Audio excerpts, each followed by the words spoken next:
Confess Fletch is the newest comedy crime film and is now available on VOD. It is the third film in the Fletch series that was originally starring Chevy Chase. Does this film live up to the other two? Find out in my thoughts next. After becoming the prime suspect in multiple murders, Fletch strives to prove his innocence while searching for his fiance's stolen art collection. The film stars Jon Hamm, Caitlin Zara-Rose, Roy Wood Jr., Lorenza Izzo, and Lucy Punch, and was directed by Greg Mottola, who has done films like Adventureland, Superbad, Keeping Up with the Joneses, and Paul. Confess Fletch came out a few months ago in the theaters, and I just honestly didn't have time to see it. There was one week where my theater got like 6 or 7 films in one week, and I just passed on it. I figured I'll check it out later. I didn't know anything about the film, and I just recently read that there was apparently some Chevy Chase films that were back in the 80s that he did, and this is a remake, or it's a third film in the series. So that's really all I knew about this film.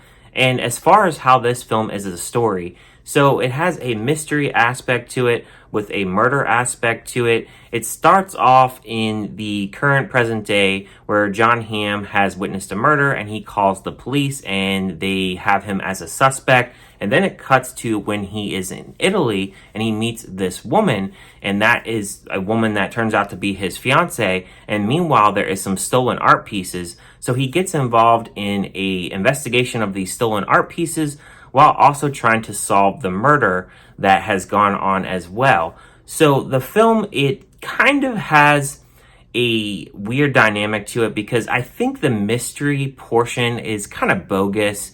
I think the funny parts in this film is more so going to Jon Hamm and some of the actual overacting of the Italian accents that are in this film, especially with Lorenza Izzo. She definitely hits that accent a little bit too much at times, and there are a few other characters in this film that does hit that accent a little bit too much, and it makes it a little bit laughable at times, but at the same time, it makes it kind of funny, and it makes it that comedy aspect that this film is trying to go for. It's not really a dark comedy, but at the same time, it's not really a full-on fledged mystery either. And also because it has those mixed genres, I think that it has a little bit of an identity crisis. I think what really keeps the film afloat is the fact that it does have those comedy moments. But I think because it has those comedy moments, and I think those are a lot stronger than the story itself, I was much so interested in the comedy that Jon Hamm was having on screen rather than the whole mystery aspect. I think the murder aspect, even though that's the main focus technically about the film and technically the story that the film is trying to actually focus on, I think that it's kind of lackadaisical in that aspect. I don't feel like it's a full-fledged out mystery.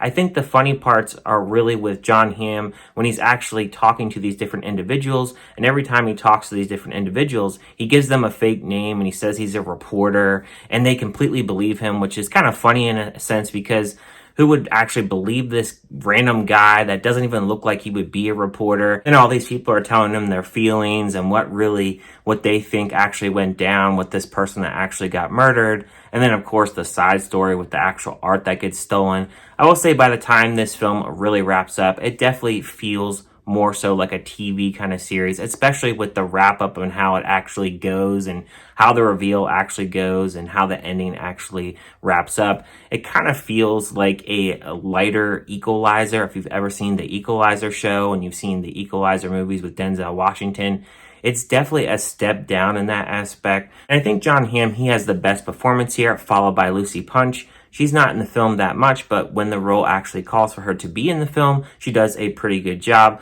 But I think for me, this is one of those films where it's not really good in the mystery aspect. I think if you're looking more so for the mystery aspect, I think you go with Death on the Nile or See How They Run. But I think because it throws in that comedy, it spices it up a little bit and makes it kind of a better journey, even though the story itself isn't that great. I would give a score of this film a 3 out of 5. I liked it for what it was. Like I said, not the best story, but if you want some comedy and you have some pretty good performances here, especially with your main lead, it's a tolerable film and it's at least enjoyable for at least a one-time watch, maybe another watch down the line, but nothing that you're rushing to watch again. But it's a good enough film to at least watch once. Definitely like on a rainy day, you have nothing to do and you've ran out of stuff to watch. This is the perfect film to throw on VOD or streaming, and you can at least get some laughs out of it. But those are my thoughts on Confess Fletch. Let me know in the comments. What did you think about this film? Did you like it? Did you hate it? Have you seen the original films? I haven't seen the original films, so I can't compare them to the original. I'm sure the original are probably a lot better and probably have a lot better story and more fleshed out